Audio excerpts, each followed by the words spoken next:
Nagbabalik ang programang may pangmalakasang energy. Mga ka-energy, saang part of the world ba kayo nanonood? Kamusta ang energy nyo ngayon? Ako po si Jasmine Romero at gusto ko kayong i-welcome sa programang Full of Energy. Basta enerhiya, sagot kita, Season 2. At kasama pa rin po natin sa ating new season ang Director ng Energy Utilization Management Bureau ng Department of Energy, Mr. Patrick Aquino. Director Patrick, welcome back! At kamusta ka?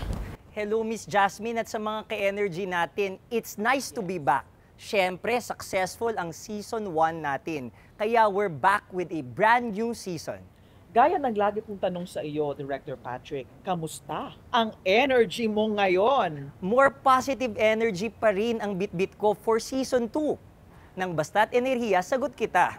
Marami rin tayong mapupulot na kaalaman ang ating mga ka-energy sa mga kwentong mapapanood nila sa programa natin. That's right. And that's the energy that we need to give our viewers. Kaya naman, Director Patrick, oras na para panoorin natin ang kwento ng isang kababayan natin na kakarampot na lamang ang binabayaran sa kanyang electricity bill. Mapapasana all ka lang talaga. Paano kaya nagawa yan? Hatid namin sa inyo ang kwento ni Carl at ng kanyang solar home na naging malaking tulong sa kanyang buong pamilya. Let's all watch this. So for at least 20 years, libre yung kuryente ko. So nakapag-solar na kami sa bahay and na-enjoy ko talaga yung haring araw.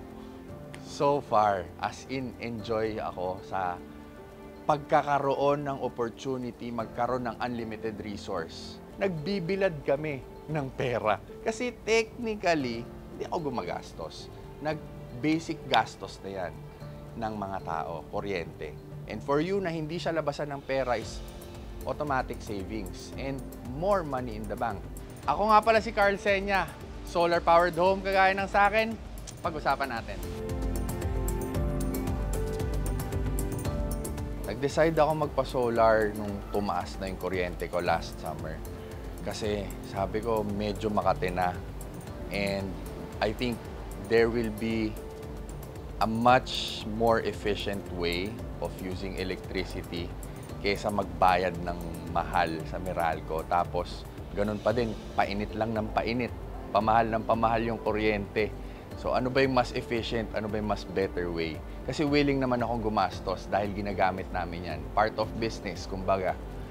Pero meron at merong mas efficient way yan. Technically, we work on our own. So meron kaming kanya-kanyang computers and since freelancers kami, yung mga computers namin are medyo well-built na. So kailangan talaga namin mag-aircon para mapanatili namin yung buhay para tumagal yung computer namin. So dati, since hindi naman kami masyadong based on time, nagtatrabaho kami pag wala masyadong araw or wala masyadong init para hindi hirap yung aircon. Kasi the more na hirap yung aircon, the more na kumukonsumo ng kuryente yan eh. So dati talagang kung hindi kami magtatrabaho ng mga siguro 4 p.m. pa 3 p.m. as in maagang-maaga yung trabaho namin para hindi hirap yung aircon while naka-turn on yung mga computers. Kahit na anong classic inverter pa na aircon yung gamitin nyo, talagang kukonsumo yan dahil tumatakbo yung compressor. Ang usual bill namin before summer, nung medyo malamig-lamig pa, was ranging around 30 to 35. Depende kung kailan kami nag-on ng aircon, may kailangan bang i-rush na trabaho, extended periods ba kami ng pag-e-edit.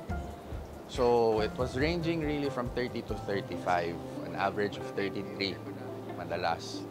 Summer came, nagulat ako, 50. The next month, 70.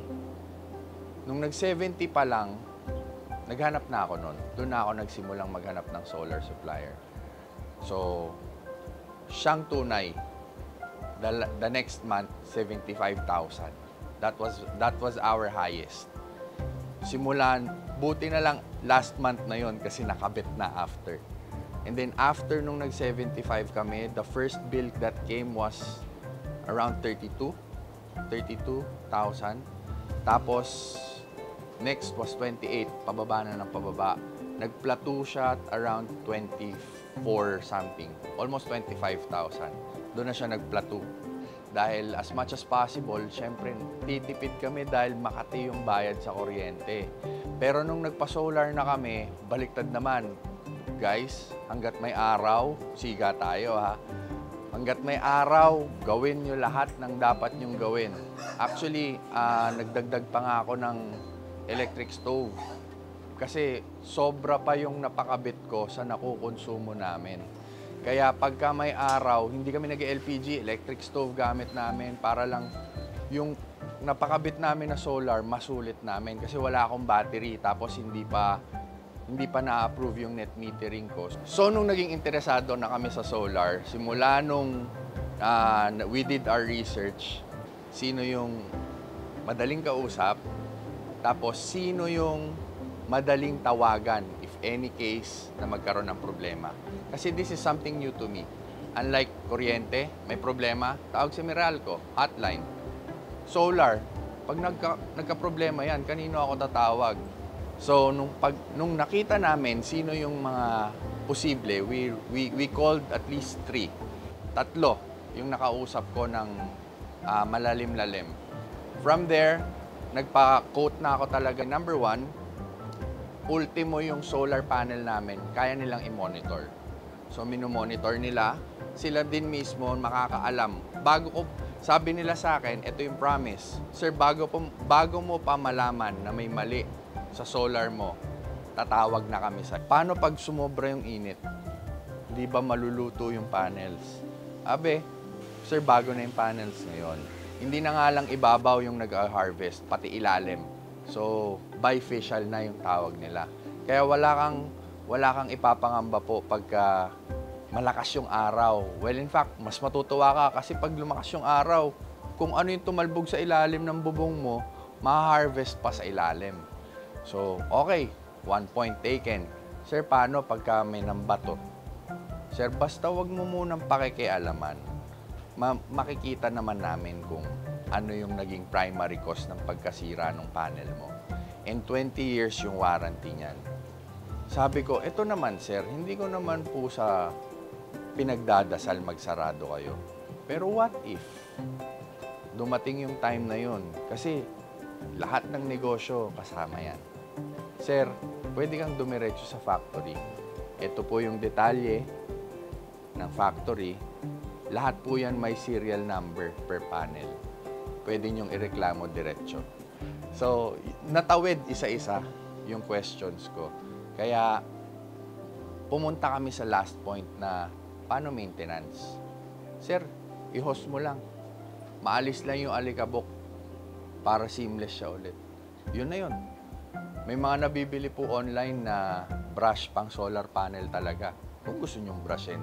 Pero yung pag-host lang, yun na po yun. Okay. Yun na yung pinaka-maintenance. Ang kuryente, sir, gaano ba kadalas magtaas ng presyo? Yung para siyang, technically yung solar, naging main conclusion ko was buying a solar is not buying something na depreciating Parang kotse. Pag bili mo niyan, nilabas mo sa dealership, mababa na agad presyo niyan. 50,000, bababa 100,000. Unlike solar, parang bumili ng lupa, parang bumili ng kondo. Kasi yung presyo ng kuryente, ng Meralco, ng kung sino man, paniguradong electric cooperative, pataas yan. And you're buying the electricity at today's price. So, katulad ko, binili ko yung solar, kinompute ko siya at today's price, 24 months, bawi ko siya. So, for at least 20 years, libre yung kuryente ko. Hindi nga lang pataas yung hindi nga lang pataas yung pera mo. You're technically buying 20 years of free electricity. And kung tataas man konsumo mo, dagdag ka bago. Ganun lang kadali. Meron akong nakita na may terms of payment. So, ang ginawa namin was, para hindi masakit sa bulsa, siyempre may terms of payment. Pero siyempre with any kind of terms of payment, mas mahaba, mas nagiging mahal. So medyo nabaliwala yun. Mag-extend lang yung ROI period. Pero kinuha ko na yung pinaka-swak sa akin, which was 3 months. Is yung 50% 50% down payment, tas 25-25. Ano pa ba? Ano pa yung pwede kong gawin sa solar? Nandyan na yung mga EV, electric vehicles like sasakyan, motorsiklo. Mas gusto mo yung mabilis. Pagkatulog mo, gising mo, ay, full charge na. Lalo sa akin, kasi solar ako eh. So yung solar power ko ng umaga, pag chinarge ko yung yung EV ko, man, libre din gas ko. Di ba? As in libre, only travel. Perfect for us kasi lagi kaming nagta-travel eh. Lagi kaming off the grid, lagi kaming nagta-travel, libre. Sa akong professional race car driver and hobbyist sa mga motorsiklo. Freelancer at the moment, and this is where we keep our gears. Yung mga pinag-charge namin, lahat ng gamit namin sa labas, madalas kasi kami bumiyahe. Isla, Mamundok, at kung saan pang lupalop ng Pilipinas, iniikot namin yan. So off the grid, dito kami nagcha-charge ng mga gamit namin na madalas dala sa biyahe. Radios, fans, power stations, na solar din. Siguro, okay din na napagdaanan ko yung pagtaas ng kuryente. Kasi kung hindi tumaas yung kuryente ko ng ganon, hindi ako mapapaisip na mag-solar. Dahil, kumbaga, business as usual eh. Kaya ko siya, part of the bills siya. Hindi ganon kasakit. Umiikot yung pera. Normal. Pero nung nagdoble, anong nangyari? So, siguro part na yon na nagdoble yung kuryente kaya naisip ko na magpa-solar and very happy ako dahil sino-sino pa ba, ang daming nag-open up na door dahil sa solar.